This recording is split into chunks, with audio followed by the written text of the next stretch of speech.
Dr. Zuhdi Jasser goes on the record. Nice to see you, Doctor. It's great to be with you guys. And thank you for your service in the U.S. Navy. I appreciate it, sir. Okay, you were here today to testify before the U.S. Senate. Why?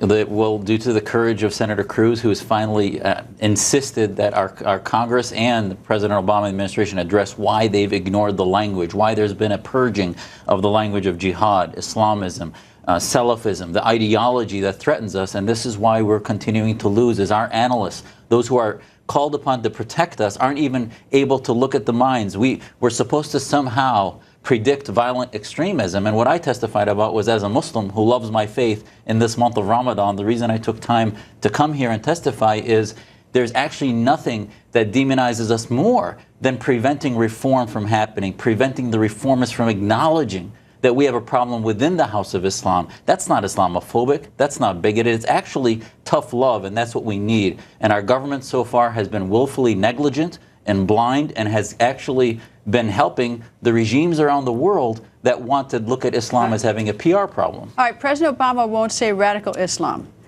If you could talk to him as a Muslim man, what would you tell him? I tell him the greatest country in the world, America, was created in this battle against theocracy. Why can't Muslims have the same respect?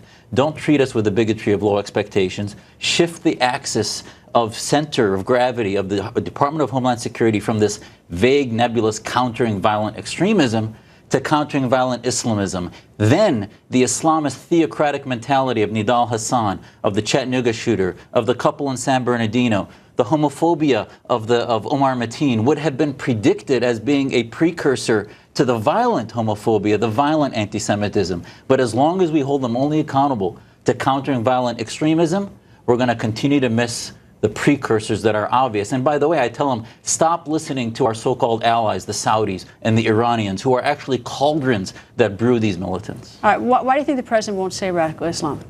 Because he's too beholden to foreign allies that tell us they're our allies, but yet are cauldrons. His advisors are Muslim Brotherhood sympathizers who are part of the global Islamist movement. And it just takes too much work. Why should we worry about what's happening in the House of Islam? Let our faith community continue to be dominated by the Islamists and the theocrats. It's just too hard. And I think today's hearing proved that, it can be done. Americans are mature enough to have a frank conversation about political Islam and not demonize Muslims in the process. And it's been very tough for so many Muslims in this country just because of that. And I think it makes it harder. The denial of the left actually causes a polarization. There's nothing that would melt the bigotry away more than for Americans to say, oh my gosh, Muslims are at the head of the spear of this, and our Muslim reform movement is all about that. We have a declaration about freedom and the rejection of the caliphate that has been ignored because nobody wants to talk about radical Islam. Anyway, Dr. Jasser, always nice to see you. Anytime, Greg.